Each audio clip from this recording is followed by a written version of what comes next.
அரசியல் கட்சியால திமுக காரன் பேசுற மாதிரி பேசக்கூடாது. மாநில நான் வந்து எல்லாரும் நல்லா இருக்கு, எல்லா ஊரும் எல்லாரும் நல்லா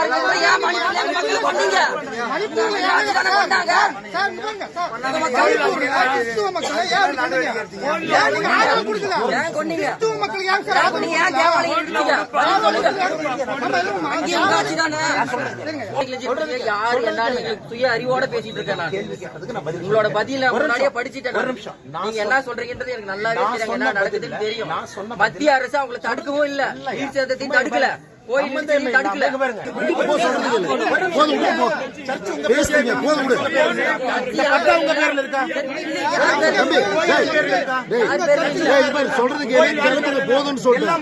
நல்லது அவ்வளவுதான். ஒரு தலைவன் வரும்போது